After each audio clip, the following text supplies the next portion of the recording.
Hi guys, the title of the title you see on the screen today. Don't forget to like and subscribe and we'll get started. Arkan was a small country that was located in the western lands of the continent of Andros. And this story doesn't start on a very happy note. A girl who was in the basement of a very large estate was all beaten up. All the while she was being abused and beaten with a whip. The man who was doing it inquired, "Doesn't she remember anything?" The poor girl screamed loudly, but she did not respond. She kept crying and tried to hold back her pain, but the man kept hitting her, saying that in that case, he would help her remember. This girl was not alone in that cellar. Not far from her sat several other girls just as poor and unfortunate, who feared the same fate as this one. The girl, who had been beaten to a bloody pulp, could hardly breathe. She was suspended by her arms so that she would not resist, and she glimpsed, through barely open eyes, the others who might have suffered the same fate. The man stopped hitting her after a while and asked, "Why is she so upset? You see this song? Her family made it up." Then he turned to the others present, asking, "Is there not one among them who remembers how it even ended?" The girls were all shaking, hugging each other. They couldn't think of anything. One of them realized that no one knew about it. But this song he kept humming didn't really have an end. And it's because of the lyrics of this song that they're all just gonna die now, and they can't even save themselves, because the end really doesn't exist, and that means they're all doomed to die. When the man walked over to the girl who was hanging and cut her rope, she fell. He said with a smile on his face that one body had died after all. The girls who saw this sight immediately screamed. They tried not to look at it because it was really not a pleasant sight. The man, in turn, took her by the leg and dragged her along like an unwanted sack of potatoes. He said that he had grown attached to this sweetheart, but it was a pity she hadn't lasted longer. He threw her out the door and told her that unfortunately it was time for them to say goodbye, so she was going to the same place as everyone else. He then turned to those girls sitting in the corner and asked with greed in his voice who he would choose to take her place. And that's when he noticed the one girl who knew everything about the song. This nightmare wasn't meant to end, but it really wasn't that bad 2 months ago. This place was on the edge of the western lands, and all this horror happened just as one of the girls' 18th birthday was approaching. She went outside, as usual, to fetch more water so that her mother could prepare lunch. But then suddenly, she heard something strange. People began to whisper because a beautiful lady with bright red hair began to walk past them. She was very richly dressed, like no one else in the village. This girl had never shown up in their village before, so everyone was very surprised. People came up to her asking who she was and where she came from. This girl walked forward and said that even though this village is rarely visited, the place is quite beautiful. And afterwards she inquired if it was true that the descendants of the family who had served the King of Winter lived in this place. Aaron, who had just stopped drawing water, said it was true. In the past, they had worshipped the king as if he were a deity. However, this was an event on days. When the mysterious girl, she smiled and asked, "Is it really like this?" Aaron explained that back in their grandmother's generation, the spirits and gods had left these lands, and since then they could no longer hear the voice of the deity. The girl smiled, and then in her soft and beautiful voice she began to hum a tune. It said that this story, left behind by a vanished god, was a story of spirits and people who had lost their god. Eileen, when she heard the familiar tune, immediately smiled and said that she knew the song. Its lyrics had been passed down from generation to generation in their village. Then she waved her head at her acquaintance and they all held hands as they continued to sing the song. It told of a story about a heartless creature and an immortal being, and how the world would be saved by a winter that freezes everything in its path. Everything would be upside down in hoarfrost, and they would step with their feet into the evening winter. But then suddenly the girl who had come along stopped the girls, who were joyfully humming this tune. And smiling she asked, "Do they really know that song?" But then suddenly something unexpected happened. The stranger waved her hand somewhere to the side, and immediately guards in armor began to appear in front of the girls. The girls had no time to do anything, but suddenly they were beaten. The girls, of course, had no way of resisting these men, for they were too weak. Some of them even died at the hands and feet of these strangers, and the very lady who came told them to sing the whole song to her. She also added that if they dared to refuse, they would all meet their death in that place. everyone started screaming and crying loudly because their loved one had been killed, or they were simply afraid of this woman. Then, with a smile on her face, she inquired if they wanted to part with their lives.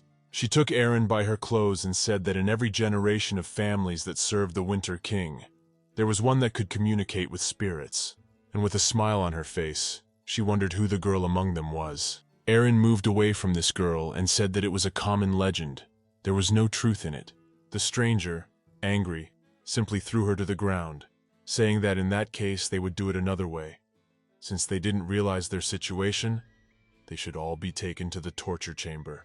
The guards immediately obeyed their mistress and began to carry out her orders. Aaron realized now how naive they had been at the time. They marveled at the appearance of the devil himself in their village. In fact, this girl had been an orphan since her childhood, and the villagers cared for her as if she were their own daughter. Yet she took their lives, not only quietly but on principle. For the village disappeared from the face of the earth in tongues of flame that day. When a whole year had passed since then, Aaron was left all alone. They tortured her more and more each time, but she did not want to do anything to them and held on with all her might. One day this red-haired woman walked in on her. She was bloodthirsty and wanted to know the truth. The man who tortured all these girls told his mistress that all the others were dead. Only she survived, for she was somehow too resilient. Aaron was incredibly angry. She thought about how he was just insane for intentionally leaving her the only one alive. After everyone else was dead, he began to slowly and perversely torture her. He gave her some kind of bowl of soup, telling her to drink, for she would last much longer that way. The girl had nothing else to do. Even if she didn't want to drink this soup, he would still pour it forcefully into her mouth to keep her alive as long as possible. At that moment, she wrapped herself even more tightly in the blanket because she suddenly felt very cold. This horrible woman who had taken them all out of the city and burned it to the ground suddenly looked at her, afterward at the man who had tortured them all, and asked, "Who is this girl anyway?" She also asked how long the girl had been in this place. The man answered her something, and the girl could not believe her ears when she heard it. But after that, he said something else to her. Then the woman smiled and said that it turned out to be the last remnants of a redneck. After that, she laughed out loud. Wiping away tears of laughter, she said it was pretty ridiculous, since it was just her whim. But they did end up being tortured trying to find out the ending of the song. She told the man who tortured them that they, though rednecks, were not idiots after all. And if they had known the ending, they would have cracked after the first victim. She laughed again and said that no song would reveal the secret of how to command this world. And she's pretty sure there's some other way she can be empress and do what she wants. At this point, Aaron began to slowly get to her feet, thinking about the fact that she had killed them all. Everyone she knew and the people she loved. This merciless woman condemned them to cruel torment, and the girl did not understand what she did it all for, because in the end, she did not get any result. Then Mistress suddenly looked at the last surviving girl and wondered what that look was. With a smile on her face, she asked Aaron, did she get hit on the head so hard that she forgot her place? The poor girl, who had been tortured badly, looked at her and thought about what it was like to want to know the whole song just to achieve the throne, so also in such a cruel way. Then Mistress came closer to her, and taking her by the chain, said that she had already thought of pitying her by giving her a peaceful death, but in the end, she still wanted to do things a little differently. She then glimpsed the man in charge of the torture, and told him that he could have all the fun he wanted with the girl. When he heard this, he immediately licked his lips and, chuckling, thanked his mistress for such a wonderful opportunity. Then Mistress whispered in Aaron's ear that no matter how much she resisted, this guy was a psycho. But with a smile, she also said that the girl must have experienced and realized it herself. Another year had passed since then. The only thing left of her was a shell of a person, so badly abused and beaten all the time that it seemed like there was nothing left of Aaron's soul. And then one day, while the girl was lying in the dungeon, she heard the joyful shouts of the people outside, who were saying that Princess Elsia had finally returned. And when she heard that, she couldn't believe her ears. She didn't want the Empress to come back. Then Aaron also heard that they were even honored by the presence of Emperor Alan himself. It was an incredible honor for them. The girl lay in her dungeon, and confetti flew in through a small window. In the street, people rejoiced to see Emperor Rex, and worshipped Empress Elsia. This empress was precisely the cruel woman who abused Aaron and her loved ones. When Aaron heard all this, she tried her best to get up, but she couldn't. Tears streamed down her eyes, and she started to call out to God. But then she realized that since she was in this position, God didn't really exist, because otherwise he would have saved her. He would have saved the souls of all those innocent girls who were killed for no reason.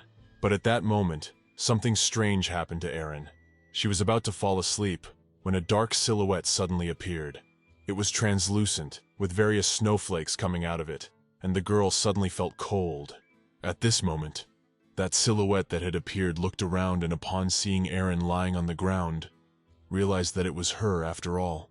This was the girl who had been begging for his name for a long time.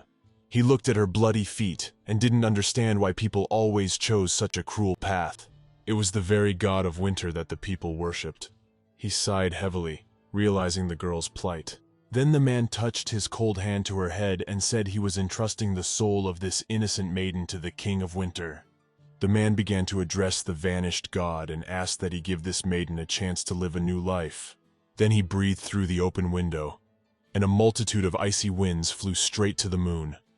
He looked up and asked for a chance for this maiden, whose name he did not know. He looked up and told himself that it was a rather unkind fate that had brought him together with her silent cry for help. They are bound together by something beyond human comprehension. So he asked in his greatest voice that she should finally fall into a deep sleep. He prayed that she would not know such suffering and hardship in her new life. And so some time passed from that moment, and the girl opened her crying eyes. She was in a completely different place. She sat on the bed and sighed heavily as she recalled the events that had happened, thinking about the fact that she had had that strange dream again. She sat in her room where she now lived, and looked around and thought about the fact that many people say that seeing the same dream is bad luck, but she only likes to believe people's predictions when they turn out well for her, so the girl did not attach much importance to it. Next to her on a small table was a book. It was a novel, and after she read it, she has this dream every night. This novel is called Elsia Rose Night, and the girl did not understand why this was happening to her, for she knew that it was somehow abnormal to see such things. According to the plot of the novel, Elsia is a noble and good-hearted girl, we can say, a typical protagonist of any stories.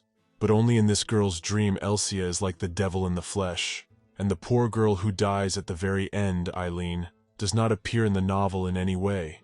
But anyway, she realizes that this Elsia is a devil, and after what she has seen there is only one desire, to hit her as hard as possible, to make her feel how cruel she is. The girl got out of bed and, taking the book in her hands, realized that she had to get rid of this story, because she shouldn't have read this novel at all. The girl got out of bed and picked up the book, realizing that she had to get rid of the story because she shouldn't have read the novel in the first place. She grabbed a shower towel and thought about the fact that she needed to wash all these thoughts away from herself, because it felt like this affair carried some kind of incomprehensible curse. The girl went to the bathroom and started brushing her teeth, but she couldn't get the dream out of her head. She realized that if she thought about it that way, she could definitely remember that last moment of Eileen's life. But the most frightening thing is that the girl has this strong feeling that something else happened after her death that she has no way of knowing. Erin pushed those thoughts away from her, thinking about how she wished that once again she would never have that vile dream again. Then she could move on with her life.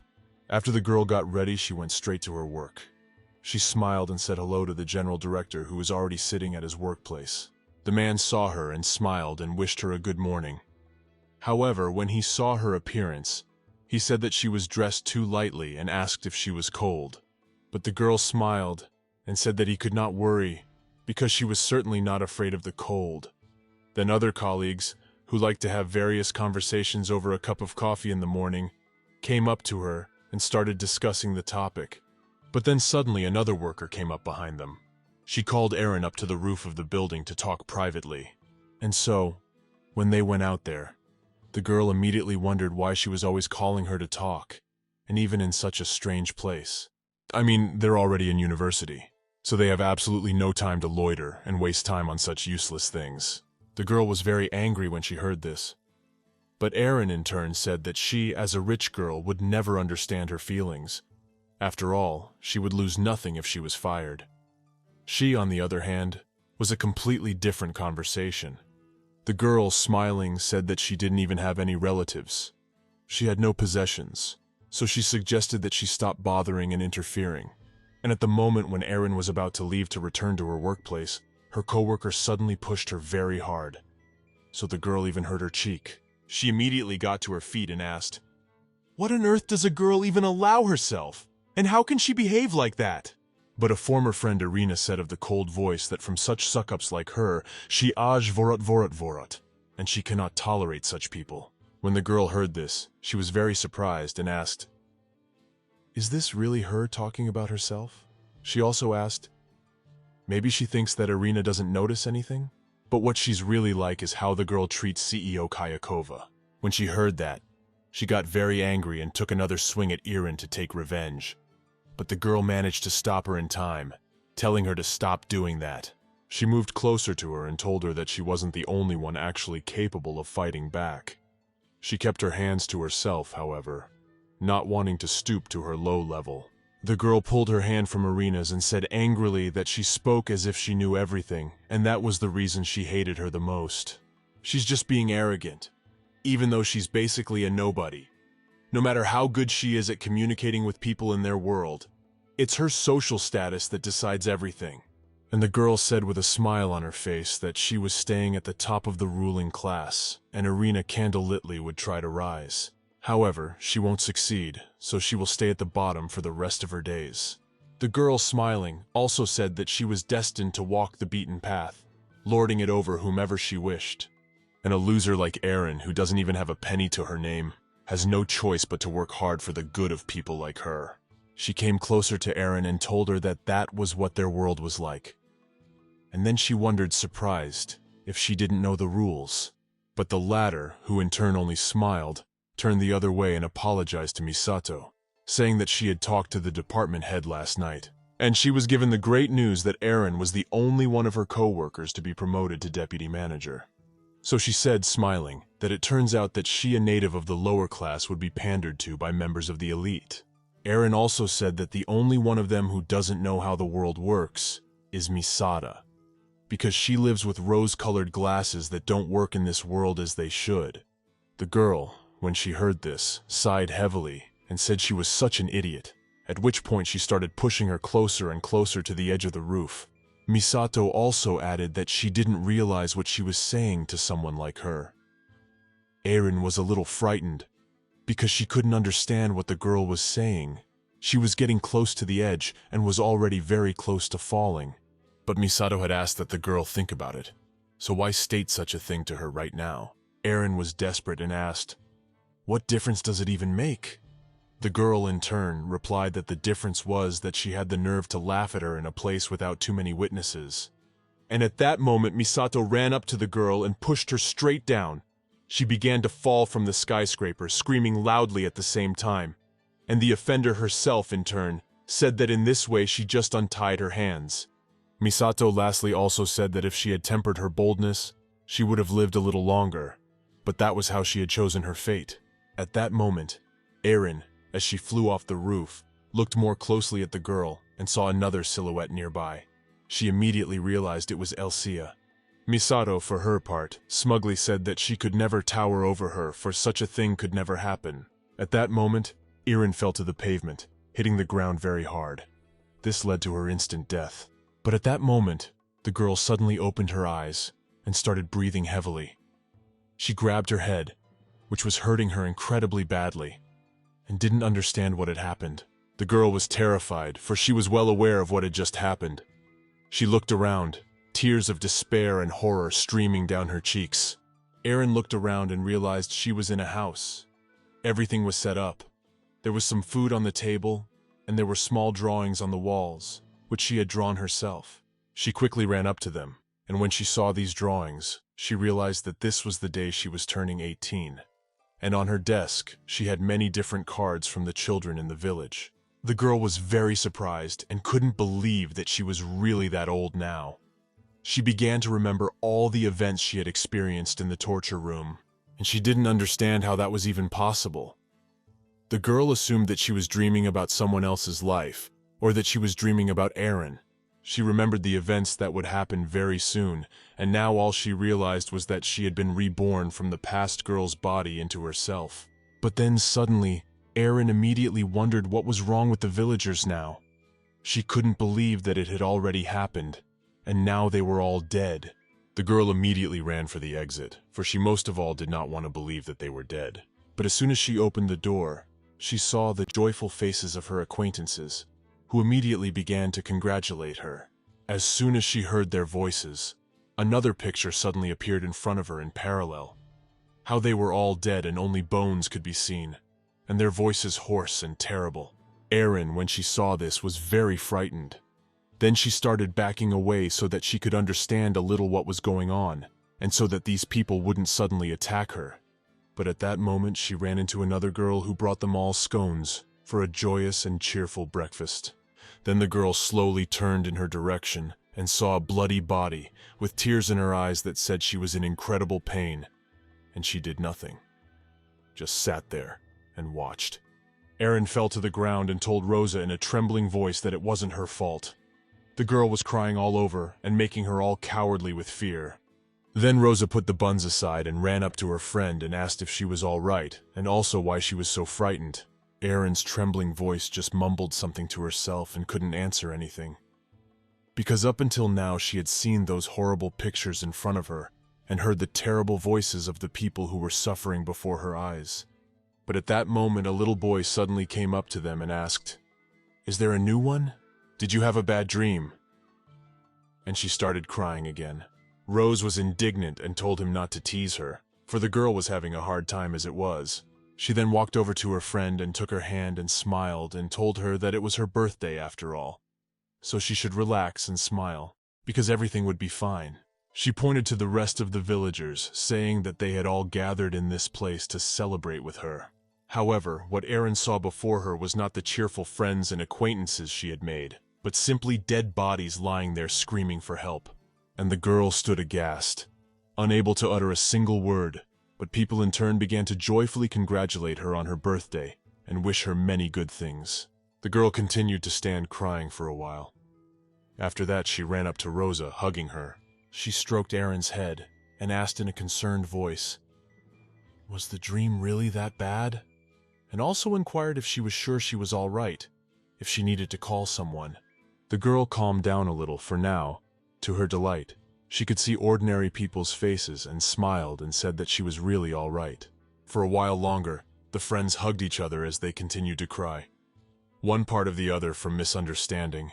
Erin was incredibly happy to see Rosa, the children, and all the villagers, and she swore to herself that she would definitely save them this time. Not a single soul would suffer or die. Then she took Rosa by the hands and asked her to gather all the inhabitants in the main square. The girl was quite serious. Her fears were already gone, for she had to act, for she knew that very soon the horrors would begin to happen. Erin also said she had something she wanted to explain to them all, so she asked that she do it as soon as possible. At this very time, Els was walking among the mountains, and I was heading straight for this village. She was accompanied by some more people, and soon reached the place where the inhabitants could already be met. One guy and girl who were standing nearby, upon seeing the strangers, immediately began to look at them with caution and surprise. But luckily, Erin had time to explain everything to them, so they started to turn away. The other people acted as if nothing had happened, and didn't notice Elsia as she passed by. The girl looked at them in surprise, not understanding why no one was paying attention to her, because her plan was something else entirely. And at that moment she was suddenly approached by Erin. She said good day and asked if she was a traveler. In fact, the girl's hands were shaking incredibly badly, but she kept them behind her back in order to prevent the villainess from seeing this and realizing what was going on. Elsia in turn laughed and said that she was a traveler of sorts, and asked if it was true that this village was home to descendants who had served the King of Winter. Erin, hearing this, gave a surprised look and asked which king they were talking about, for she had never heard of such a thing. In fact, it was incredibly difficult for her to remain calm, but she had to do it and keep her cool, Elsia was a little surprised at this behavior of the girl and said she was talking about the queen. He is also called the king of winter spirits by some. Aaron at this point turned to Aunt Henna, who was standing nearby, and asked if she had heard anything about the king of winter. The woman was also incredibly worried, but she looked surprised and asked what a king was, and said that it was a strange title for their times, and that it was the first time she had heard of it. Erin, in turn, threw her hands up in the air and smiled and said that, as she could see for herself, they hadn't heard anything about it. The girl also told the traveler that she could call the village headman, and they would ask him about this king in person. But in fact, she was actually at this point really hoping that she would just leave. By then, even the guards had already arrived at their queen's house. All the people were ordered to take out their books, and Elsia began to sing the song, to see if they knew.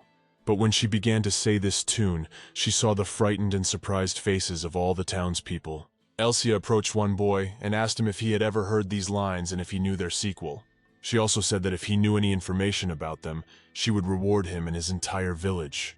The boy looked at Elsia in surprise and said in a trembling voice that he certainly apologized, but knew nothing about it. She stared at him angrily for a while longer. Then she was suddenly distracted by a guard who said that they had searched the place and there were no records or artifacts that were connected to the Winter King. Then one of the older residents turned to Elsia and asked if it was true that their so-called King of Winter had existed a long time ago. So it was not surprising that knowledge of him had already been lost. Elsia in turn turned to all the residents, who were incredibly frightened. Erin in turn stood with her eyes closed and really wished she would just leave now. Her hands were shaking, but then the girl stepped closer and said with a smile, "They're all acting really suspicious." Erin, when she heard those words, was very frightened. She didn't expect that the girl might suspect something, but she tried to continue playing her role.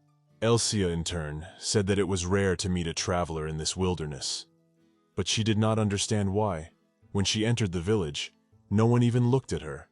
Even though she has a decidedly uncatchy appearance, it's not so much to just ignore her out in the open like that. Rose and Erin looked at each other nervously. But at that moment, the girl kept asking and asked, "What about the soldiers coming?" For it is customary for people to be frightened, shouting and crying at their appearance and barbaric actions. However, all the inhabitants seemed to know what they intended to do, and didn't even try to stop them, or herself looked at all the residents and said they were all hiding something, and she understood it perfectly well. Erin was very frightened. She didn't know what to do, and she knew they were about to be discovered. But the woman suddenly pointed her finger at Rose and asked to be brought to her. The girl was very frightened. She started screaming and kicking out. Erin herself ran to her to summon her from those soldiers. However, one of the men simply pushed poor Rosa to the ground. She fell, and Elsia took hold of the rope she was about to beat, and asked if a few lashes might make them confess the truth. And not thinking long, she immediately swung around and started beating Rose with a smile on her face, and said that if she valued her life, she had better come clean. But Rosa remained silent, her body covered in blood, and she continued to be silent. Then, as the woman swung to deliver another blow, Erin ran up and covered her friend with her body. Rose looked at her in surprise, and couldn't believe she'd actually done it. The girl hugged her, covering herself with her whole body, and thought about the fact that she would never forgive this Elsia in her life. She would have to pay for what she had done. The girl herself, who continued to hold the whip in her hands, when she saw Erin, she asked in surprise why again. She was the only one who had paid attention to her when she arrived in the village. Erin continued to cry along with Rose. She hugged her friend and looked at Elsia and asked her to have mercy on them. The girl said in a voice trembling with despair and fear that it was just a misunderstanding. They would never dare to hide anything. All the villagers were just very shy and not used to socializing with strangers. The people who were watching all this could no longer contain their emotions, so they fell to the ground and cried and screamed loudly. Elsia, in turn, hearing these excuses with a smile on her face, asked, "Is she really asking her for mercy?" Then she went up to Erin and looked up and said that she didn't understand where her rebellious spirit had gone that pushed her to protect her friend from the whip. Erin fell to the ground and began to asking that she forgive her for such insolence, asking for mercy on their souls. Elsia was silent for a while. She was about to take out her anger on the girl, but suddenly someone ran up behind her. The guy had a piece of paper in his hand and handed it to the girl. She read it indignantly and said that she had already told him that everything would be all right and not to worry. But then, with a heavy sigh, said that apparently her timid father had already panicked again. She threw the whip toward her servant and told all the villagers that they were just lucky. Then she turned to the soldiers and other helpers, telling them that it was time for them to leave. Aaron looked at her in surprise and couldn't believe that they were really saved now. Some time had passed since then. Everyone had gotten on their horses and walked away from that village, and Aaron watched them grow distant and thought about the fact that Elsia had come as quickly as she had left. She was sure, however, that they would meet again. The inhabitants, who still could not come to their senses after all that had happened, were still sitting on the ground for some time, crying and feeling sorry for the rose that had been beaten. But when their savior came to them, they immediately began to embrace her and said that everything had happened exactly as she had described, and they called her a most noble girl and thanked her for saving them. Aaron smiled and said that she had told them everything so suddenly. They took her at her word, though. They must have been very surprised to hear her story. But the girl was incredibly glad that they were all alive. The headman, Aunt Henna, Rosa. She could save them all. An elderly man suddenly spoke up and said that even though they were descendants of the families that served the king, but now their connection was left behind, long ago. Generation after generation, a maiden was born in their village who was able to communicate with spirits. He also said with a smile on his face that his great-grandmother had once told him that one day, such a maiden who realized her nature would be born again. And when Eileen awoke this morning, her eyes were like those of one who had traveled a very long and tedious journey. He also said that surely they were all descendants of families who had served the King of Winter, and they were convinced that the king had left them forever. However, apparently he had given them a gift, namely Aaron. They began to ask the gods to bless the girl, and from that moment some more time had passed. The sun was already beginning to go below the horizon. People went home to somehow survive it. Aaron in turn was at home, her Auntie Henna processing the blow that Elsia had taken. It was incredibly painful, but she had to bear it. At that moment, the girl thought about the King of Winter.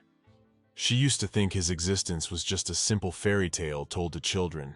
But now the girl was fully convinced that he really existed. He had appeared in a novel she had read in a past life.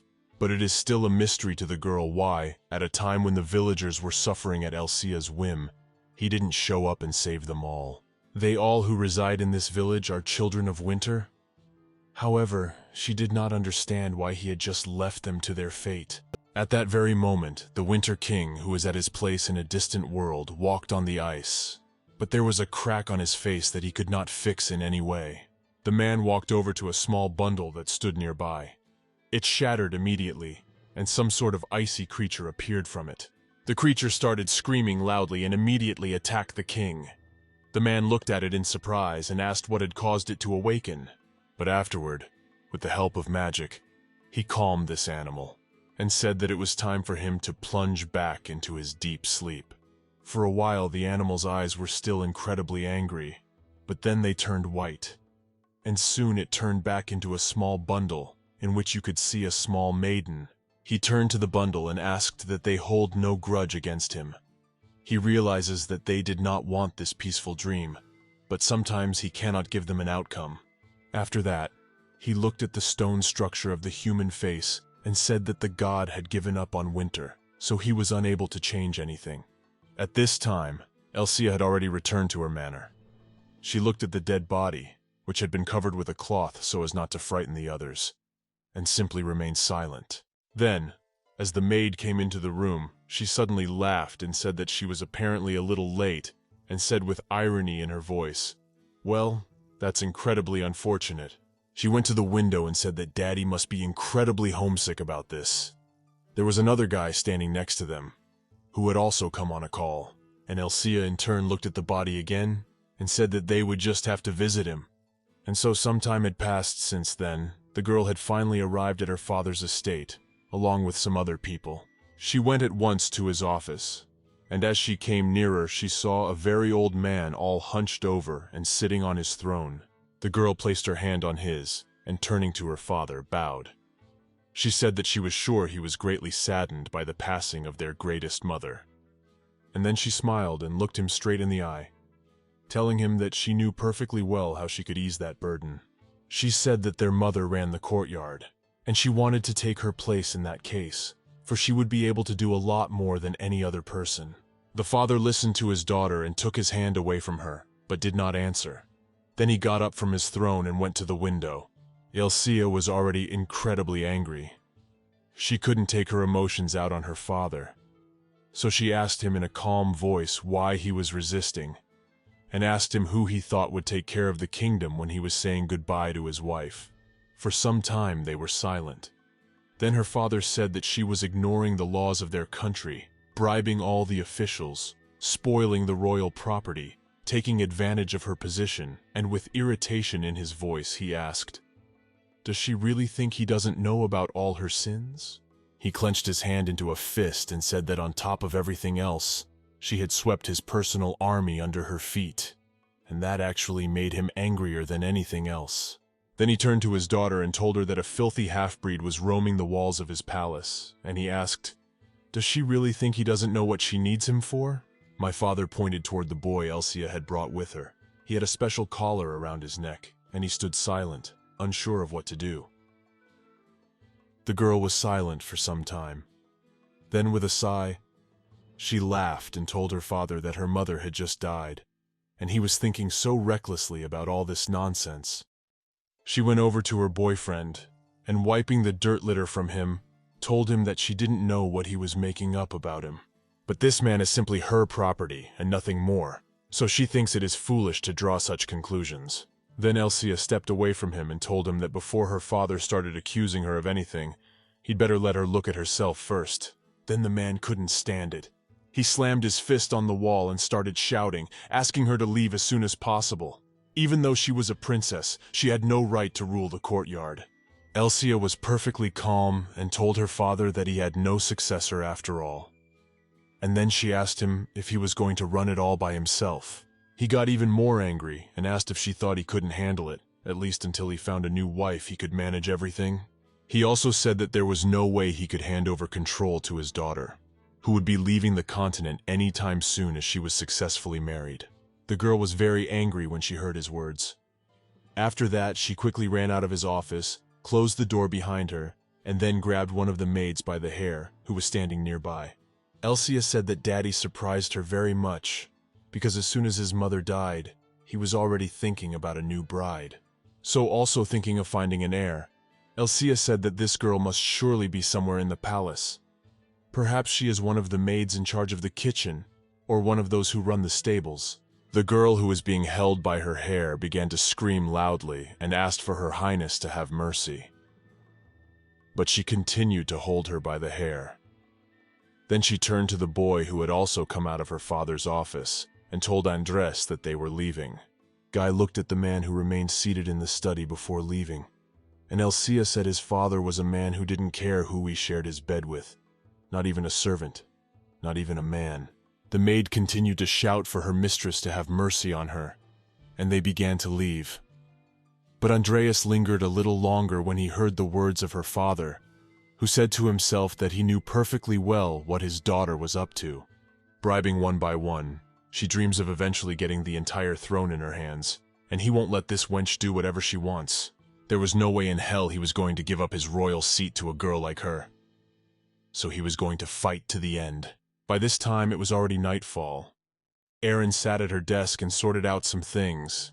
She thought about the fact that not only their village, but the whole continent of Andros knows one popular legend, namely about the primordial god who originally created the King of Winter and the spirits for the sake of the cycle of life. Winter would mark the end and the beginning of new life. Spring, summer, and soon fall were also born. And thanks to these 4 seasons, they know the world as it is now. In the distant past, the Iberdialo worshipped the King of Winter, but as the years passed, the humans' connection to the spirit world broke, and only legends remained of their union. This same tale is kept and honored by their village and many like them. They really did believe many generations ago that this god existed. In her lower state, Sia could easily end Aaron's life. Because of some old song, like political reasons. Yes, even because of someone else's parish, a whole nation can die. The girl felt very sad, and she thought about the fact that if they had military power, or already had the political status that they had in the past, they would definitely not be touched. But at that moment, Erin suddenly remembered the existence of one very precious thing. She pulled herself together at once and went out to the open sea, diving deep into the water. Soon the girl saw broken columns and a statue at the bottom, which is exactly what caught her attention. She swam up to them and saw a jewel around the statue's neck. She knew at once that it was the same spirit stone that had been left by the Winter King himself long ago to an inhabitant of Ibergial. The people of the city also gathered around this river, and one of them didn't know whether they should leave the statue of the Winter King underwater. After all, the strangers were gone, and there was no point in hiding them. But the other man replied that Erin had said that all their efforts would be in vain if they acted so rashly, giving in to their emotions. To another man replied that they might not come again at all, and so they were now leaving the memorabilia and just so in the ocean. He sighed heavily. Then his friend laughed and said that once Erin was sure they were no longer in danger, they would be sure to put everything back in place. He didn't think anything would happen to the statues at the bottom. At that moment, a gargoyle finally emerged from under the water. Erin pulled the stone up and said that she had been able to find it after all. The people were overjoyed when they saw her alive, but the second thing they noticed was the spirit stone. Auntie Hanla was a little worried, but she said that there was probably nothing wrong with it. If the statue was intact, there was nothing to worry about. But at that moment, unfortunately for all the inhabitants, a strong earthquake started. People did not understand why this was happening, as it had never happened before in their region. Erin was still in the water, and she was also shaking violently. But at that moment there was also a strong earthquake at the bottom of the ocean, and the statue began to split because it was moving. The statue ended up cracking completely because of such a strong earthquake, and all the residents were just horrified when they saw it. They could not believe that it had really happened. When morning came, however, they gathered in the square to see Eileen off. The headman of the settlement asked if she wanted to go alone. The headman of the settlement asked if she was sure she wanted to go alone. But the girl, wearing the magic stone to her neck, said that she was quite sure only she could do it, so set off on her own. The girl, smiling goodbye, said that as soon as she found all the answers she needed, she would go straight back to the village. The man smiled and said, well, they would pray for her safe journey and be sure to expect her back. However, not everyone was so enthusiastic about the girl's trip. Many were still worried about the statue and could not forget about it. But Auntie Hen didn't ask for the man to shut up and stop this whole circus already, for he had better be worried about Erin.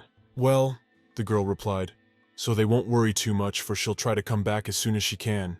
After that, they finally said goodbye to the girl and decided for themselves that they did not need any statue, because they themselves were going to return their king to these lands.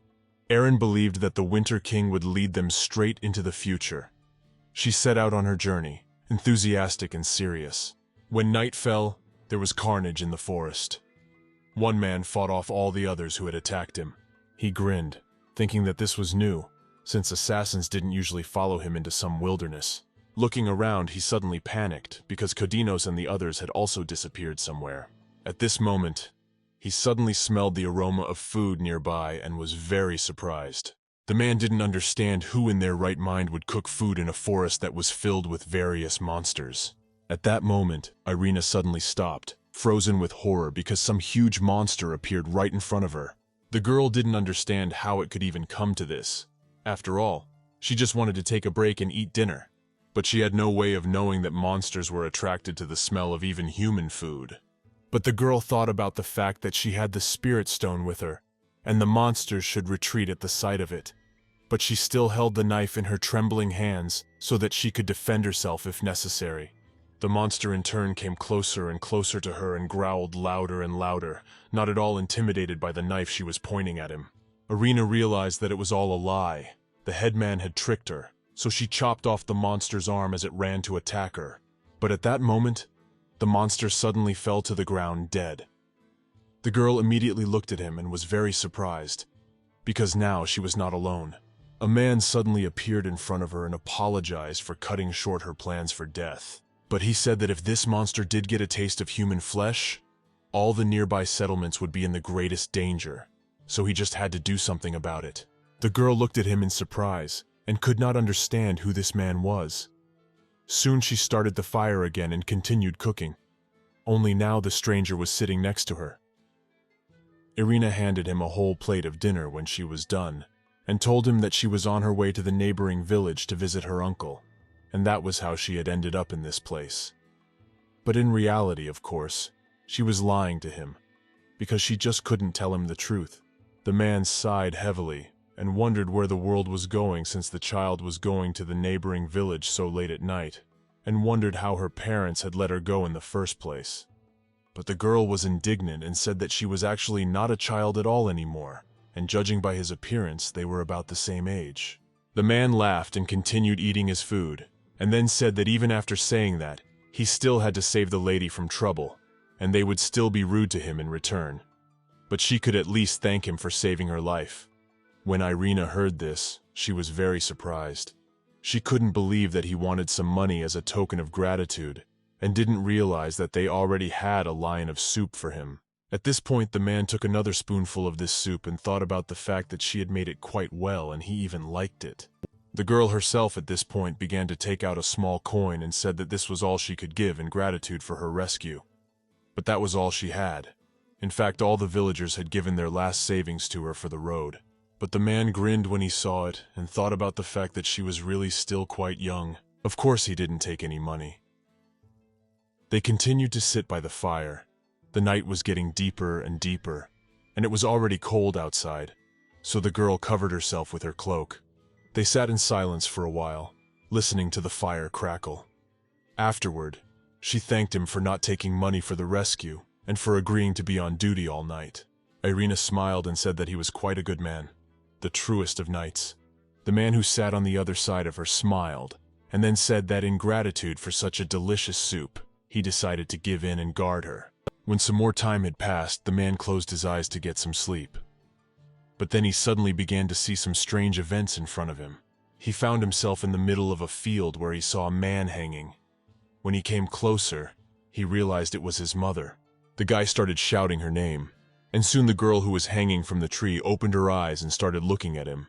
She said his name, but it didn't work. Then she finally opened her eyes and said that he was her dear son. And then she reached for him with her dirty long claws. At that moment, the boy immediately opened his eyes. He was horrified, but he did not scream. He was able to restrain his emotions, but at that moment he felt various shadows swirling around him, which were holding him back. Looking around, he realized they were the same dream demons. He'd been walking for a while to build up his strength, but in the end, he just picked up the creatures. The man immediately grabbed his weapon and began to drive these horrible creatures away. But when he had dealt with them, he looked to the side and saw that a couple were also standing over a familiar girl. They are holding her straight by her legs and arms, making her unable to sleep well. But the man decided to help her, so he went over and chopped them in half. He smirked then, telling himself that the magic that Chiron's sword was endowed with was incredibly powerful. Therefore, they simply didn't stand a chance. At that moment, he also heard Irina's voice pleading with someone. Her voice sounded pitiful, and tears were streaming down her cheeks. He moved closer to her, put his hand on her shoulder, and covered the girl with an even bigger piece of blanket to keep her warm. Soon she finally calmed down. The man sighed heavily and said that now the dream demons would no longer disturb her gentle sleep. And that was indeed true.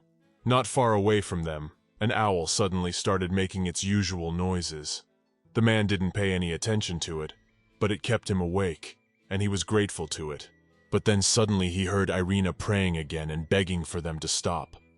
The girl said she would do anything, but only for them to leave her. The man wondered if he should wake her up yet. The girl continued to cry and said that if God had not protected them, it would have been easier. The boy became wary when he heard this.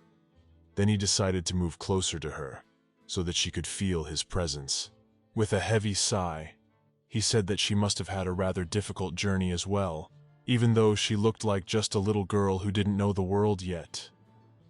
At this point, he stroked her head to reassure her and continued to hold his hand so that she would not be afraid and feel that these were just dreams, and she was safe.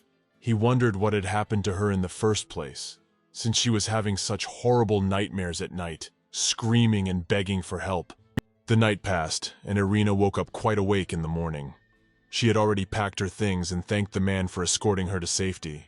She also said that if she ever got the chance, she would like to repay him for everything, and asked where she would have to go if she wanted to meet him again.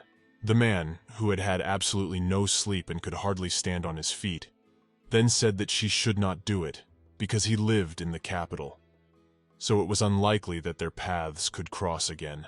When Irina heard this, she was very surprised and asked if he was really from the capital. But with a smile on her face, she added that perhaps fate would bring them together again, for she was also planning to visit the capital in the near future. When he heard this, he was very surprised and asked what wind she had to suddenly get to the capital, since she was still very young. The girl was already starting to get annoyed that he kept thinking she was a baby. Then she motioned with her hand for him to lean over so she could say it in his ear. The man did, and she asked if he had ever met the emperor. When he heard this, he became wary and wondered why she was even asking the question. Aaron didn't even know what to say to that. She was silent for a while, and then laughing, said she was just curious. When she admitted that it was a silly question, after all, not everyone in the capital had met the emperor because of her enormous size. It made perfect sense. The girl immediately turned around because she felt too embarrassed. She waved her hand and asked him to just forget about it. Before she left, she addressed the Lord Knight, saying that she would be sure to repay him for such kindness the next time they met. The man insisted and asked why she was so interested in the emperor in the first place. Aaron smiled and said that there was nothing special about it. She just wanted to discuss a very important thing with him one day, and after saying that, she went on her way. The man was alone and wondered what important thing she wanted to talk to him about. The girl set off on her journey through the Luculus forest. There was rarely anyone passing through there, but she had no luck, and a wagon with some kind of cargo began to pass by. Aaron reacted quickly and hid behind a tree. One of the drivers noticed her, and his partner, seeing the strange expression on her face, asked what was wrong. The driver, without taking his eyes off the bushes, replied that he had just seen some girl. However, the second coachman laughed and asked what he was even saying. After all, there isn't even a single village nearby. Yes, and what would some girl do in such a wilderness all alone? So he probably just saw a spirit. But the boy, wary, asked, "What if he really saw a spirit?" But the man asked, "Is he really still drunk after last night? After all, there's no way people can see spirits." So he probably just saw something, that's all. Irina, in turn, was hiding behind the trees and holding the amulet. She had heard the guy say that the only exceptions to the rules were the few who had been blessed by the spirits themselves. Such people could see and even hear them, as well as communicate with the spirits, somehow. The girl thought of the legends she had heard about the Luculus forest, that if you went in with a spirit stone, you could see the spirits in person, and she really hoped that the headman had at least told her the truth this time. After all, according to the plot of the novel she had read in her past life, this place must be very close, and she would be there soon. When the girl suddenly looked to the side and saw something shining, walking closer to that side, she found a huge quarry that looked incredibly beautiful. She immediately realized that she had come to the right place, for this was precisely the abode of the Spring Queen Baruna. Erin didn't hesitate to walk down the mountain and found herself right next to the water. She dropped her backpack nearby and walked to the edge. Taking a deep breath, the girl touched her amulet, and after that, she began to shout the name of Mrs. Baruna very loudly. The girl shouted with all her voice for the queen to come. She asked for her, and she shouted so loudly that even the birds who were sitting in the trees nearby flew away, frightened. But nothing happened from that moment on. Irene paused for a moment and then, with more air in her lungs, shouted, saying that she had a very important conversation to have, and this conversation is about Mr. Andres. And at that moment, something really started to happen. The quarry, which had been completely calm before, began to make many different waves. It went on for a while, and then the water splashed in different directions.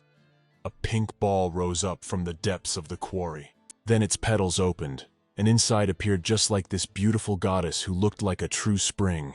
Lady Baruna opened her beautiful ruby-colored eyes and looked at the girl in front of her. Arun stared at her without taking her eyes off of her and couldn't believe that the Spring Queen was actually standing in front of her. But Baruna, after standing for some time, suddenly flew up to the girl and asked, "Is what she just said true?" She then enveloped her in green plants, smothering her, and said that in that case she could still chat with her briefly. And at that moment the goddess lifted herself off the ground, lifting the girl after her. They levitated in the air, and the petals choked poor Arun even more. The goddess turned to the girl, said she hoped she had a good reason for saying that name with her filthy mouth. And at that moment she let go of her, binding only her hands at the top. Arun cried out loudly in surprise, and the goddess in her turn asked her in a displeased tone not to hesitate, but to answer quickly. She continued to hold her high above the ground and told her that if she didn't start talking now, she would just let go, and her disgusting insides would stain this beautiful earth. The girl looked down with tears in her eyes. Then she looked up at the goddess and said, stammering, that she had come from another world, and so she had a whole book to read. The goddess, when she heard the beginning, was immediately interested. So she raised the girl to her eye level. Baruna moved closer to her and asked, why should she suddenly believe all these fairy tales? Arun was silent for some time, but then she gathered all her strength and said that it was indeed true. For through this affair she had been able to learn about herself and Mr. Andres. She looked the goddess straight in the eye and told her that he had never lied to her, and she wasn't going to do it either. Then the goddess suddenly remembered their first meeting with Andres. She looked the boy in the eyes and asked, "Is it true that he is not a spirit, since he sees me?" The boy replied that he was a half-blood, with elf and human blood flowing in his veins, and that was why he could see her. The girl stood looking at him for a while. Then she leaned closer to him and said that this lake was her abode, and entering this place is strictly forbidden, especially to strangers like him. Andreas looked at her with a calm look and said that he knew and understood it perfectly well. But he started to come closer and added that he was looking to meet her and apologized for such a rude act. The goddess sat on the water and said that since he knew it was not very polite, did he not fear punishment from one of the 4 spirit rulers? The man looked away and said that he had done it knowingly and had simply told her the truth. The girl wondered why he had done it. Andreas thought for a while, then looked into her beautiful ruby-colored eyes and said that he just didn't want to lie to her. For a while they looked at each other in silence. Then Baruna smiled, and the man wondered, does she really intend to punish him for such an act? But the girl, with the help of her magic, suddenly lifted him up and taking him by the hand, told him to follow her. They soon came to some very fine greenhouse, in which there was plenty of water and various plants. As she listened to Andreas inquire, "So why does his master want to meet with the Winter King?"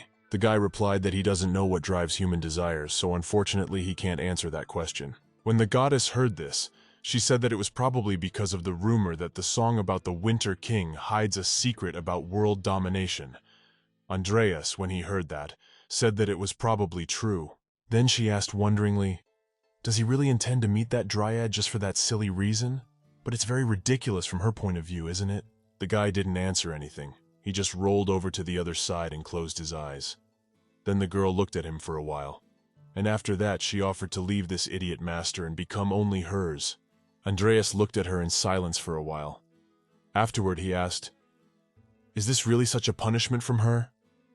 When the girl heard that, she became indignant and said that it wasn't actually a punishment. Then asked, "Is being with her like a torment for him?" But the man, laughing, said that it was impossible then, for these circumstances certainly did not depend on him.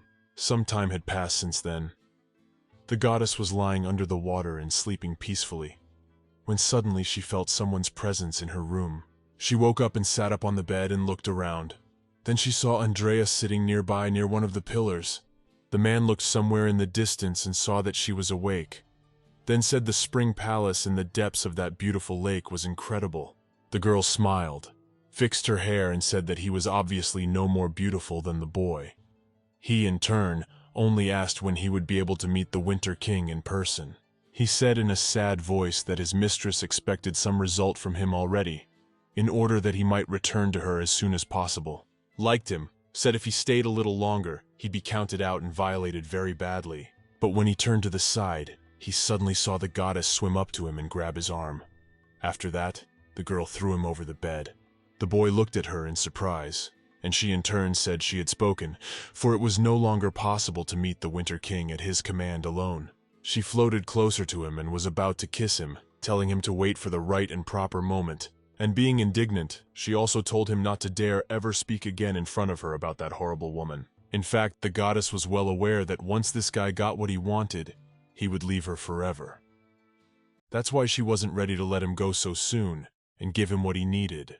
Some time had passed since then, and the girl suddenly started screaming about someone stealing from her and asking the guards to apprehend him.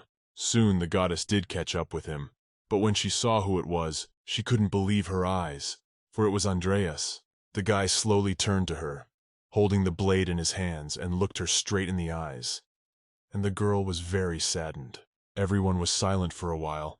Then one of the guards turned to the lady and said that this half-breed was trying to steal a spiritual treasure. Another called him an ungrateful idiot, saying that the queen had taken him in, so he took it and paid her back. They also spoke of how such an act to the queen was punishable by mere death. He should know the pain of what he had done. The guards pointed all their weapons at him and told the lady that they would send this idiot to the Winter Palace, so she needn't worry about anything. But the goddess suddenly couldn't stand it. She screamed, asking them to stop right now.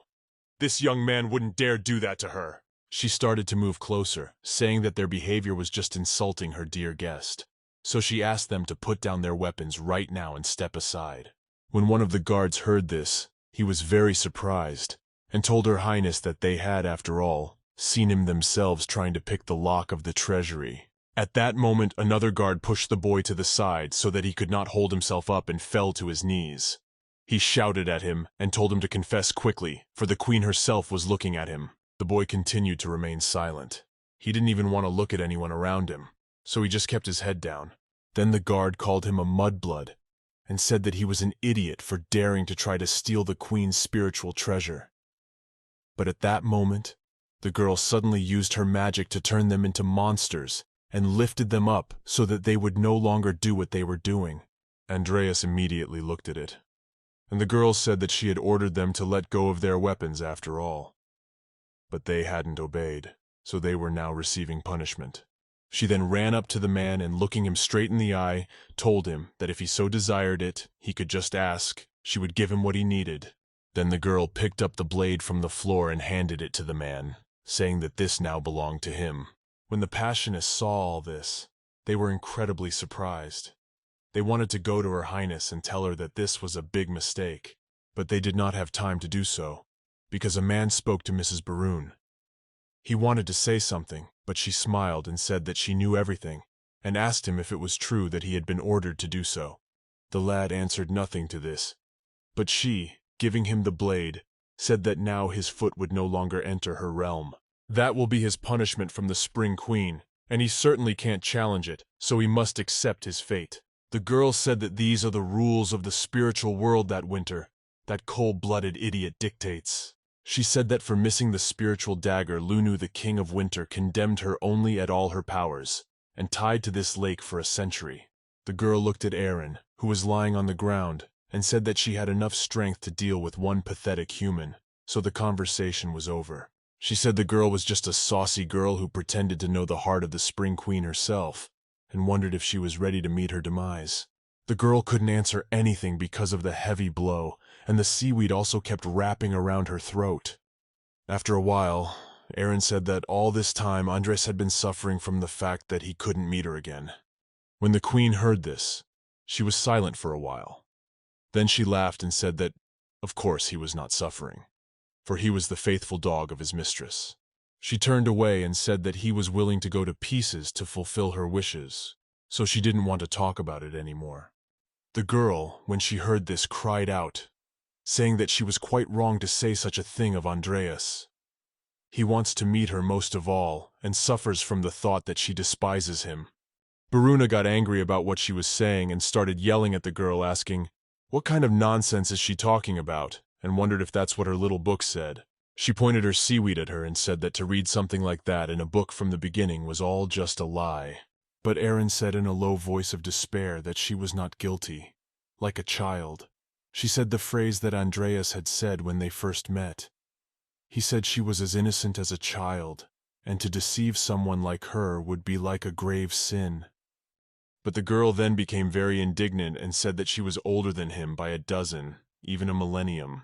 The man in turn, when he heard this, stroked her cheek reddened by embarrassment. Then he, smiling, said that was the point. When the goddess heard this, she could not contain her emotions and cried. Erin in turn said that if she was willing to forgive him, the girl would be sure to tell Andreas that she was still waiting to meet him, and looked at the goddess, and wondered what she would say in response to that. When the girl didn't say anything back, she also said that all this time he had felt incredibly guilty towards her. Mr. Andrea was raised by the owls as a puppet who only knows how to kill without feeling, not even feeling anything. And logically, he shouldn't have been so burdened by guilt towards the goddess. Barun suddenly, with tears in her eyes, wondered why she was so sure he really felt guilty about her after all. Erin said with a smile, she just had to believe it and trust it, for she herself wanted to know the truth directly from his lips. The goddess was silent for a while. Then, closing her eyes, she thought of Andreas. She felt very sad, but in fact, she really wanted to see him and talk to him for a long time. Then she turned to the girl and said that she was not doing it out of the goodness of her heart, so she asked what she wanted in return. Erin became very serious and said that she would need a winter king. The girl, when she heard that, got even angrier. She flew up and was ready to destroy the whole world with her anger. Then she turned to her and wondered why the men were all as one, why they all thought he would reveal to them the secret of how to rule this world. But Erin held her ground.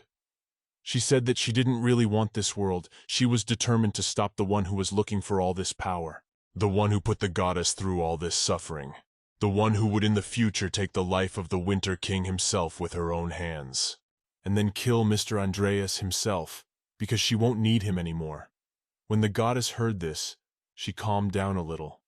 She asked in a trembling voice, "Is he really going to be killed?" She also inquired about who and why. Erin, wiping the under from her face, said that she was, after all, guessing perfectly well at her edict. Mr. Andres had come to her seeking a meeting with the Winter King. The girl also inquired as to why she thought he needed that Lunu dagger right there. Of course, it is in the hands of Mr. Andreas's mistress, the princess of the kingdom of Archon Elsia. Because of her exorbitant ambitions, Mr. Andreas will meet his tragic death. Soon enough, Elsia will take possession of the goddess of spring. She will be ready to give her Mr. Andreas in exchange for a meeting with this very Winter King. However, instead she asks very much for the girl to allow her to meet this king herself. Erin said that in this way they could save Mr. Andres from death, and he would finally find his freedom. And the goddess herself will eventually be able to learn from him the truth about his true feelings for her. At this moment, Ilsia was examining her blade and humming some tune in parallel. Then she suddenly raised it up and wondered if it was true that one could not be cured early from this weapon. She stroked the blades of the weapon and said she couldn't even believe that this treasure was now in her hands. She also added that the spirits were rather sophisticated in their ideas. But then she looked at Andres, whose face was one of sadness, and said that she must have liked him. The girl came close to him and told him that she liked him enough to get this treasure without harming even herself. Elsia fixed his hair and said that he had somehow cheated, and if he had seduced her, the girl thinks she would have let him meet the Winter King himself after all. Elsia, smiling, wondered if she was correct in saying that. But then suddenly, the man began to step aside, remembering how the goddess herself had called him by his full name. The girl looked at him in surprise and asked if he was really that embarrassed to be called by his first name. And then, laughing, said that she was learning a little more about him every day. But the man, without turning to face her, apologized and said that she had misunderstood him after all. He looked out the window and said that he just wasn't used to being addressed by his name like that. But in fact, every time someone said his name, he immediately remembered the image of the goddess in front of him and couldn't do anything else. Elsia, sighing heavily, said that it was childishly innocent and stupid of him to do such a thing. But then the girl waved her hand and said that she basically didn't care about it. After all, both aristocrats and the Queen of Spirits were buying this innocence. Therefore, if it works, it's fine with her. When the Melkov girl looked at her, she wondered if she should pay a visit to this spring queen herself. She walked over to the blade and ran her finger over it, also saying that she was sure she could find her own approach to it. Then she took it in her hands and laughed as if to you and said that even though this girl is the Queen of Spirits, but she is just as madly in love with him. So everyone has their weaknesses in life. Some time had passed since then, and the goddess had agreed to Aaron's terms after all. They flew straight to the spring palace. She dipped them in a special bubble for the girl to breathe underwater, and as Aaron swam past all these creatures that lived there, she couldn't take her eyes off of them. All of these fish and more were so unique and beautiful in their own way that you could stare at them for hours. Soon they finally landed at one of the columns. The girl continued to look around. The goddess in turn approached one of the assistants. Then she turned to Aaron and handed her a small bottle, telling her to drink this. She explained that this drink would allow her to see and understand all spirits, even without that pitiful pebble hanging around her neck. Aaron panicked a little, but said she agreed, then took the drink in her hands and hesitated for a while, wondering if she should do it. But the goddess continued to just stand there and stare at her. She wasn't going to do anything until the girl drank it. Soon she opened the jar and drank it down. Afterward, she looked at the goddess and wondered if Her Highness trusted her now. Baruna turned away and said that she had little choice, since she had already agreed to cooperate with her.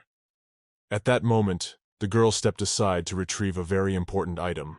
She brought Aaron a small box, saying that now we could talk about the love potion of which she had spoken. She took a long look at the box and asked if it was true that this was the item she was talking about. When the girl saw the contents, she couldn't believe that it was really Amopedica. In fact, in the novel, Elsia acts as the protagonist, namely the savior of Arkan. She is a brave girl knight who does everything for the sake of her people. She also makes a contract with the Queen of Spring, offering her loyal bodyguard. And in exchange, she was to receive Amopedic, an ingredient that would help seduce the Winter King.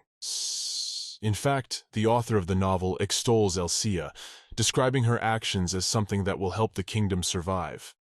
However, what she did to two people in love, even by the standards of the novel, was quite disgusting. She has asked the Spring Queen to swear allegiance to her, or else Andreas, that half-breed who sees spirits, will lose his head. In the end, by getting Amopedic and a way to connect with the name of the king, Elsia was able to fall in love with the god himself. However, once she took everything away from the Winter King, she discarded him like unwanted trash. The ending announced that all her actions were fueled by a desire to save the continent and her own homeland. But Aaron, as an ordinary reader who lived that life, felt nothing terrible in her actions. However, now, being very directly in this world and watching the real Elsia, she realizes what the girl was willing to do for world domination. She was even willing to kill the gods themselves to get all the power. Aaron was silent for a while. Then she turned to the goddess and said that the novel had described Omopedek as a love potion, so she had imagined it as some kind of pill or elixir. Baruna, laughing, stroked the thing and said that this seed should be applied to the chest of the object of adoration, and in a second she would let the roots sink into his body, making him look only at that person alone. It's much more spectacular than some elixir that might not even work on God. Aaron, when she heard this, said that it was rather creepy. But the goddess replied that this was one of the sides of love, and she must not yet know all the truths of this all-consuming feeling. Although she also said she understands everything from one side, and Mopedica Shitsa, an immoral tool to subjugate the mind. And that was why she hadn't used it on Andreas. Not that she wanted to bend him to her will, but such tantalizing thoughts did pop into her head. When Aaron heard this, she straight up had goosebumps running all over her body, and it was creepy just knowing what this item was capable of. Well then, the goddess held it out to her and told her that she just needed to put this seed in the chest of this cold-blooded idiot, and he would belong entirely to her alone. When the girl heard this, she laughed nervously and said that the goddess had misunderstood, because she just wanted to talk to him. not fall in love with him. Baron at this moment ran closer to her and grabbed her hand and told her that she definitely had no choice. The potion she'd drunk recently had a special curse on it that could only be broken by someone who truly loved her. It only takes a week to lift it. When the girl heard this, she was very surprised. But then, when she realized the full meaning of these spoken words, she was ready to scream. Aaron, angry at the goddess, asked what other curse. After all, they hadn't agreed on that, and how dare she not warn her about it beforehand, so that the girl could understand and weigh the risks. But Barun stepped aside and said that she was now wondering what would happen behind this heartless idiot if love were to spring up in his heart, how his face would crease with the agony of love. The goddess looked the girl straight in the eye and said that she could consider it an act of her own revenge against the man. Then she pointed her hand at her, saying that she was sending her to him right now, so she advised her not to hesitate. And at that moment, she began to use magic to move this girl straight to the Winter King. Erin, when she saw all of this, just stood there screaming for a while, but then suddenly she felt herself being sucked down somewhere and couldn't do anything more. The goddess in turn told her that if no one could love her sincerely within a week, the curse would gradually begin to destroy her memory, and in one moment she would forget everyone she knew, and even herself. So the girl advised her to take her advice and use this stone after all. Erin started to shout loudly, asking if she was serious about this. Lastly, the girl asked if the details could still be discussed. Erin also told the goddess that she could make him fall in love, but she wanted to do without that awful seed. When Baruna heard this, she was very surprised and said that if her dear Andres was to be saved from this insidious villainess, she would create an antidote for her. The goddess also wished her good luck and told her to be careful, because lately this man was behaving very strangely. Soon, through a special portal, Erin finally found herself in a very cold place. It was the Winter King's estate. The girl was incredibly angry, and thought about the fact that she would never again make a deal with a madly in love and vengeful woman like the goddess of spring. She sighed heavily. She had asked the Winter King for forgiveness and realized that if she had no other choice, she would have to go for it. But soon she went straight to the manor, looking around. The girl noticed that this place was strikingly different from the spring palace she had visited recently. So close by there was absolutely no one, no spirits, no other creatures. Everything was ice and cold. Therefore, the girl even doubted whether the Winter King lived in this place, because it seemed to her that no one could live here at all, and it had long been abandoned. As she walked further and further, she felt the blizzards getting bigger and bigger, and she also realized that because of her boots, she couldn't walk properly on this ice. So Erin made the decision to just take them off and run barefoot. She thought about the fact that first she would have to find the resting place of the Winter King, which was mentioned in the novel itself. As far as the girl remembered, they were in the highest tower of the palace. So she immediately ran to the entrance. The man who was sitting in his chamber suddenly looked out the window and saw someone approaching the manor. He was very surprised. The girl, in turn, had already run in and started running down the corridors, thinking that if he was asleep, she would just put the seed on his chest without too much trouble. And then it would be even better than commiserating in any way. As Irina ran past the walls, she suddenly noticed an incredibly beautiful mural. She took a closer look and realized that it depicted the first thing the girl noticed was the original god who created the Winter King after winter. He created the other gods, and the world became what they were used to seeing right now. This is a rather well-known myth that the girl had heard constantly since she was still in diapers. But at this moment, she suddenly saw something strange on this fresco. The girl looked up and noticed that the Winter King's face was completely scratched up, and you couldn't even see his face. The girl came closer to the drawing and could not understand who dared to do such a thing in the dwelling of the Lord himself, scratching his face on the historical fresco. It was simply outrageous in her opinion. Erin thought about it and realized that no one alive was capable of such audacity. Then she remembered the words of the goddess of spring, who had said that he had been acting very strangely lately. That's why the girl felt uneasy. She couldn't believe that the Winter King himself had scratched his face completely. And now she realized what the goddess had meant when she said that he wasn't himself. but it was still a mystery to her what had happened to him and who had brought him to this state. When she turned around and was about to go to his resting place, she saw a huge silhouette standing in front of her face. Erin was very frightened, but after taking a closer look, she assumed it was the Winter King himself. She even froze in place and didn't say a single word. The man in turn, turning to her in a cold voice, asked who she was in general and how she had ended up at his estate. The girl remained silent for a while longer. Then, in a shaky voice, she tried to answer. But he interrupted her and said that he did not remember allowing people to enter his chambers. Then he reached out his hand to her and asked that she get out of his sight as soon as possible. Erin realized that she might not be well now, so she screamed and asked him to wait. Also, to his surprise, she called him Himis Gracias, his full name. The man was silent for a while, and then, without taking his eyes off the stranger, inquired how she knew the name at all. The girl in turn replied that she was asking him to trust her, and also gave her name. She explained that she had come to this place to protect him from the incredible disaster that was coming. Then she ran straight to him, holding that special thing for him to fall in love with her, and put it to her chest. The man was a little surprised, but then he suddenly felt something strange. Everything around him began to shine, and a strong wind appeared from somewhere. He, suddenly coughing because he was uncomfortable with what the girl was doing, started pushing her aside. She in turn turned her attention to the amulet that hung on her chest, and it too began to glow brightly. Erin realized that she couldn't back down now, so she pressed down on the man even harder, continuing to push that magical substance right into his chest.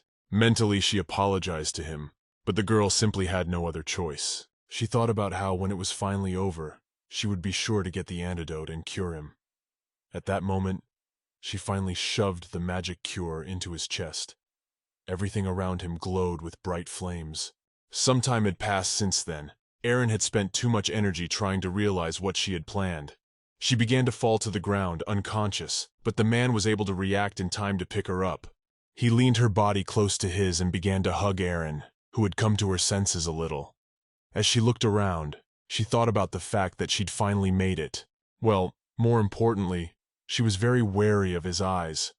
She'd met them before, but she couldn't figure out where she'd passed out again. After a while, the girl finally opened her eyes. She was lying in a room with a fireplace lit nearby. Everything around her was bright and white. When Erin woke up, she just lay there for a while. After that, she sat up on the bed and looked at the shoes that were next to her. The girl was very surprised. She thought that since she had not been kicked out or killed this time, it meant that the seed had worked. Otherwise, she would have been in heaven. Then she began to worry and realized that now she would finally not be deprived of her memories, because she would really hate to forget all her loved ones and herself. And then suddenly a man's voice spoke, and he asked the girl to explain herself at last. She immediately turned in his direction and saw the mighty god of winter in front of her, looking straight at her. The man has asked that she explain who she is and how she got into his estate. He's waiting for her to explain. Erin, for her part, just sat there and smiled at him. She didn't know what to say to him, because the atmosphere was tense and pressed right up against her. But then the girl thought of the fact that in the light this man looked like that beautiful statue, and she now realized at last what kind of a winter king he was. The girl remained silent for some time. Afterward, she gathered her wits, and rising from the bed said, "Who is he?"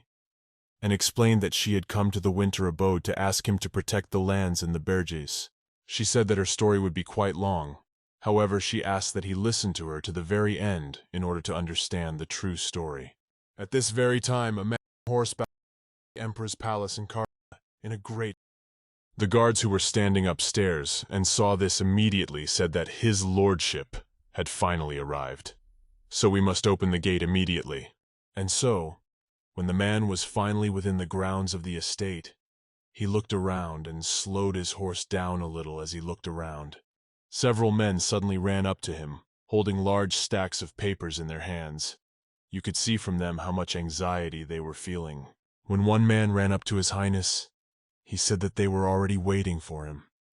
After all, they had a lot of work piled up that they could not continue because of his absence. The lad in turn laughed and asked where it was seen that treasurers met the emperor from the very road. Another assistant turned to his lordship in a trembling voice and told him that if he did not sign the papers to him, the adjustment of the tax deductions from each land would be lost. Another man put more papers in front of him, saying that he was asking for him to approve the draft on the national fund budget because it had to be done on the same day, because otherwise all their work would be useless. The man sighed heavily, saying that he was only a day late, and as a result, everything had gone wrong here. He thought about the fact that the girl had probably already arrived at the right place. Then he turned to his workers and said that he apologized for keeping them all waiting. But all the urgent documents had to be dealt with first. So he told them to go to his office, and he would be there shortly. The workers immediately rejoiced when they heard this, because now they were saved. Then he went on his way, but he saw someone appear around the corner. He was immediately alert and stopped. Some guy in a uniform walked up to him and bowed and addressed His Highness, saying that the remnants of the Imperial Empress faction of the Countess Kilgo family had been taken into custody. He also said that they were currently in an underground prison. The man then asked how long they had spent there. The man replied that they had been there for about 4 days. The man in turn became angry, and he said that he should have lingered like this, as the air in the Imperial Palace had become polluted with all this rottenness over the days. It really annoyed him. At this very time, Erin finally explained everything to the God of Winter, what she knew, and said lastly that this was why the land in Bergen, where the descendants of those who had served the king lived, had weakened and was no longer able to defend itself. And if it falls one more time, this village will burn in bright tongues of flame. At this point, her voice began to tremble. It was hard for her to understand and discuss all this, but she also said that in order to resist the forces of the world, such as Elsia, they needed to restore the former greatness and Bergen to their former glory, making their lands into states. If they do succeed, they can form an alliance with other nations, thus opposing the kingdom.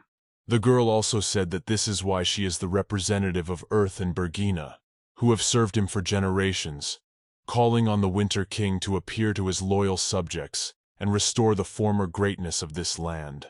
The girl pleads very strongly for him to side with them and protect their land, as well as all the people who live there. They were both silent for some time.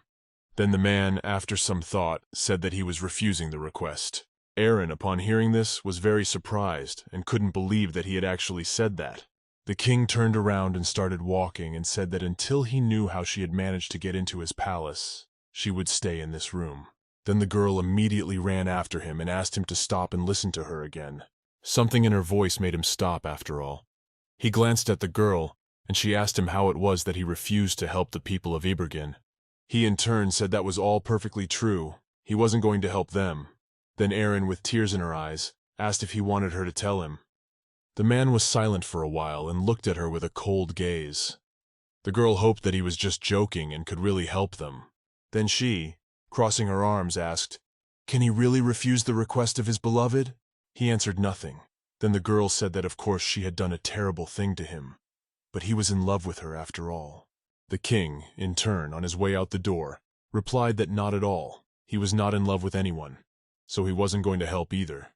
When she heard that, she was just crushed and didn't understand why that was, since the stone should have worked. At this very time, at the western end of the courtyard of the Cardia Imperial Palace, the maids were sitting in a small house having lunch and discussing all the latest news. An old woman came up to them and told them to eat as soon as possible, for more maids would be arriving very soon and they needed to eat too. But one of them said there was no need to hurry, for they were still probably not coming soon enough, and she really wanted to savor this wonderful food. But her partner turned to the girl in a whisper and asked, "Does she really want to be scolded by the head maid again because of this?" At that moment, an elderly woman who was moving very slowly entered their room. She had a kettle in her hands. One of the maids waved in her direction and told her to get her some water.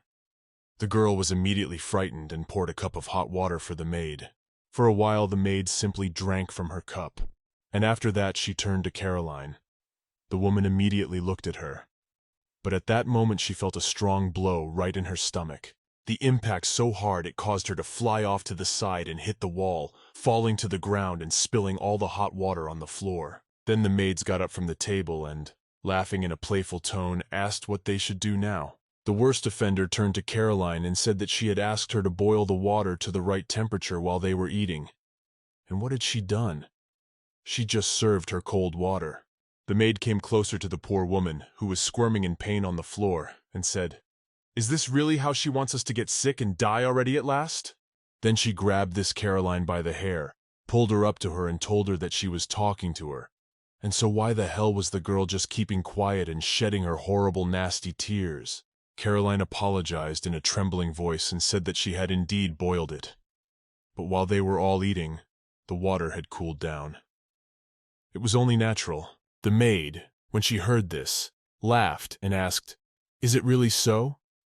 Then she turned to her partners and said that the woman was accusing them of her own misconduct.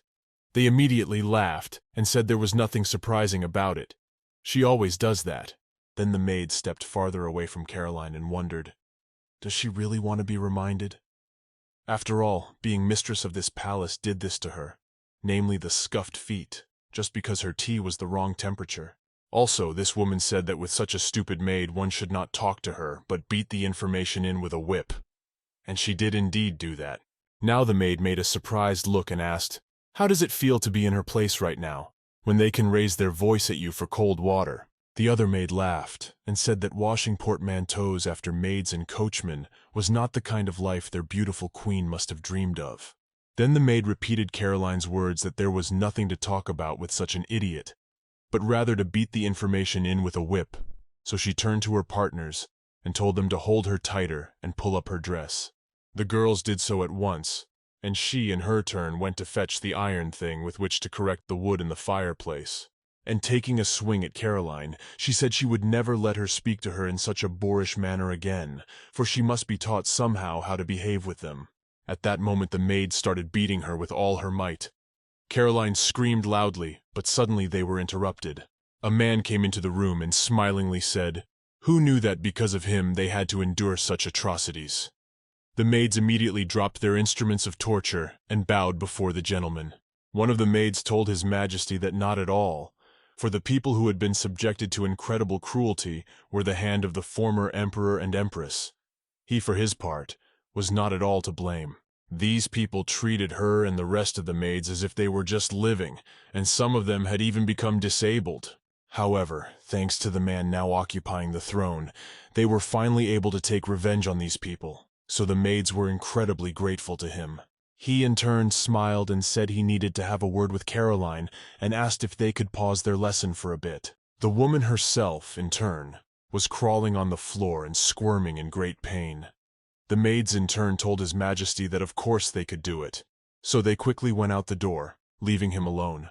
The man towered over Caroline, who was trying to crawl farther and farther through the pain. Soon she looked up and saw him with all the hatred she could muster. The man in turn smiled smugly, and tossing a bag in her direction, said it was a special gift for her as empress. The girl could see even through the very thick bag that there lay the silhouette of someone's head. She immediately jumped back and screamed loudly in fear. Caroline tossed the bag straight for the exit. The man followed. She, in turn, felt human blood on her hands. It was contentedly warm, which meant it was a human head someone had just chopped off, and that really freaked her out. But the lad, in turn, smiling, asked, wasn't the Earl of Kilgo her cousin? And he thought she would be so happy to finally meet him. Caroline started yelling at him, calling him an illegitimate brat who brought nothing but misery after him, and said he was just the worst person ever. But then the woman realized she'd better take back what she said, so she crawled over to him and apologized in a trembling voice. She said she was sorry. Caroline also asked that he should just kill his mommy, because she doesn't want to be tormented like that, because he has always been a good boy. So she asked Rex to do one good deed for his mommy. The man, in turn, crouched down to be on the same level as her. He took the Empress's hands in his and asked that she never speak like that again. When the woman heard this, she was very surprised, but Rex in turn laughed and asked how he could take and cut short her such a precious life. He also said that she would live as long as he wanted her to, so she better accept her fate. He also asked if she didn't want her babies to die, so she definitely needs to live, and that's out of the question. Caroline could not say a word because of her shock. Then she asked him to let her take off the clothes. for she would rather wear a servant's dress than be in such an expensive one. She said she was even willing to walk around in regular rags, but she really wished he would let her do at least that. Rex was silent for a while, and afterwards said with a smile on his face that he could not. For every morning when she put on such a luxurious dress, she must remember how statuesque and majestic a woman of the empire she was. Those memories must not fade in her mind. Wearing this dress, she tends to the servants, cleaning their toilet and washing their underwear. He grabbed her mouth hard and, clutching her face, said he was showing everyone in this way that the most despicable creature in this universe was her. But he, kissing his mother on the top of her head, also said that she should still take care of that dress. But he kissed her mother on the top of her head, and also said that she should still take care of the dress. Having said those words, Rex turned around and started to leave for the formation. He smiled and wished her to live her happy long life, and he, as promised, would not touch his little sister or the prince. As for the rest of her blood relatives, she has to outlive them and watch as each of them will be let down for slaughter. When Caroline heard this, she was no longer able to cry. She was so tired and distressed that she just sat there trembling with fear. 17 years ago, however, things were very different. In the imperial palace, Rex was just a toddler. He was running away from a woman for a little playtime. The girl, smiling, turned to him and told him not to run far away from her. But Rex was still 7 years old at that moment, and he waved to her and told her to run to him as soon as possible. Rex also said that he found an incredibly beautiful place. She must love it, so he wants her to go with him. She sighed heavily and went over to her son and hugged him, telling him that he was so fidgety. When the boy heard this, he just laughed. Then Rex looked at her with a pitying look, and said that it was so dark and damp in the house, and it was bad for her health. So he wondered why they couldn't live in the place. "This place is much better than where they live and sleep," the woman said with a heavy sigh that he was right, but they have no choice. But at that moment she heard some strange sounds behind her. She immediately grabbed Rex's hand and told him that they had to leave immediately. The boy, as he was running away after his mother, glimpsed a glimpse of a noble lady walking with all sorts of servants and her children. Then the woman turned to them and told them to stop. The mother immediately hid Rex behind her back, and then bowed before the woman. She said that she was happy to meet Her Majesty on such a beautiful day, but the woman raised her head arrogantly and asked since when the imperial garden had begun to allow maids from the stables into the imperial garden. The woman immediately apologized to her and said she was leaving now. But Caroline arrogantly asked her what her boorish behavior was. Then she turned to another maid who was standing and inquired what punishment the maid should receive. The woman, sighing heavily, closed her eyes and said she would be flogged under such circumstances. Caroline turned to her son, calling him Prince, and said that right now she was going to give him a lesson in how to deal with an obnoxious maid, so he should watch very carefully and memorize for himself for the future.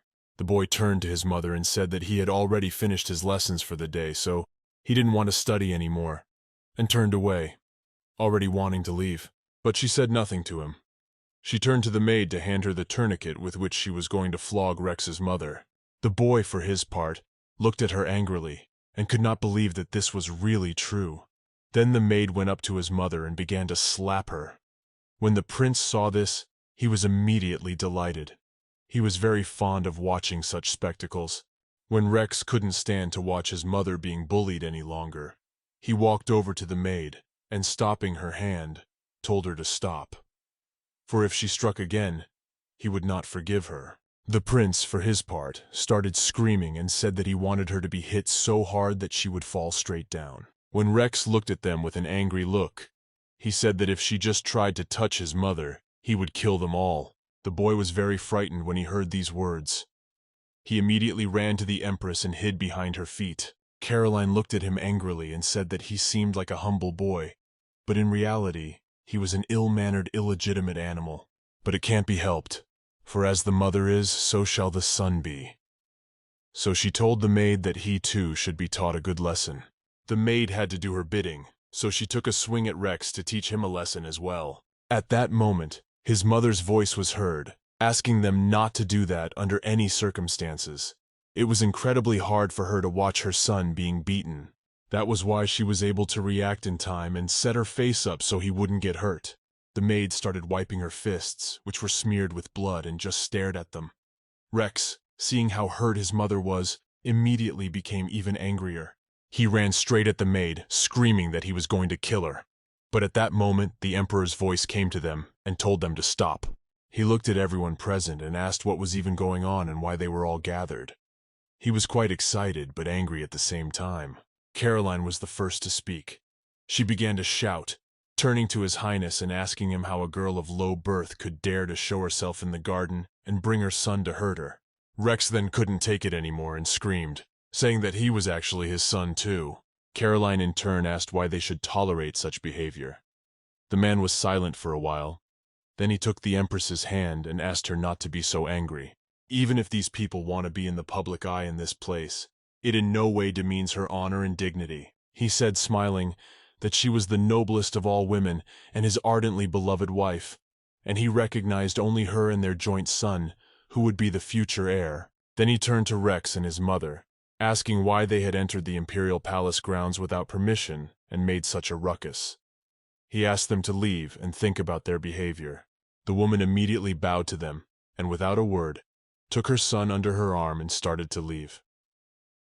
She was already well aware that she was going to be in trouble with the Emperor in the evening. The man, in turn, embraced the Empress and said that they had better take a walk in the garden together to forget the whole situation. Rex was incredibly angry, but they soon returned home, and in the evening the Emperor came to their villa. Rex sat outside and listened to all the screaming and beating of his mother. He couldn't do anything about it. In the room, however, a horror was going on. Clothes were strewn about, and the Emperor was tossing the woman from side to side, asking how she thought he felt about putting up with her selfishness. He grabbed her by the hair, asking why on earth she kept provoking him and why she went there in the first place. Why did she keep causing him problems by appearing in front of the Empress? He pulled her closer to him and said that he could easily guess that she wanted to use her son to change her position. The woman, crying, said that this was not the case at all. She said she never would have thought of that. Of course, he continued to beat her and said that in that case she should just live the rest of her life in this place, in the villa he had provided for her. She should live quietly and peacefully, not show her face to this woman, and never show her face again, and just satisfy all his desires. After that, he went about fulfilling his needs. When it was over, he just started to get dressed and leave. The woman was a wreck and didn't know what to do now. She was lying completely naked on the bed and kept crying. The girl covered her body, which was all bruised, and turning to His Majesty, asked that he allow her and her son to just leave this horrible place. But he looked at her angrily and said nothing. The woman said that she would work in the fields, and that she would live below water and keep quiet, and no one would know of their blood relation to Rex. She also said that they would hide in a place where no one would see them, no one would know, and in fact, there was no way she would even think about it. She just wanted to get far away so she wouldn't suffer anymore. But he started yelling at her, asking what she was even saying. Did he really think a woman like Caroline would just let her live peacefully after she had a baby? Living in front of her and being his plaything, did she really think that after everything that had happened she would just let her go like that?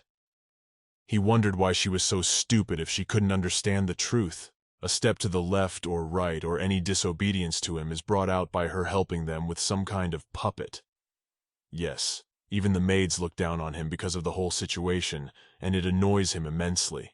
When the man said that since she had figured it out, let her do something about it, and not dare to give him any more trouble. And if she did something like that again, she would regret it bitterly. At this moment, the Emperor came out of her bedroom, and seeing Rex, who was sitting on the steps, as he passed by, he looked down at him, saying that he was as much of an idiot as his mother.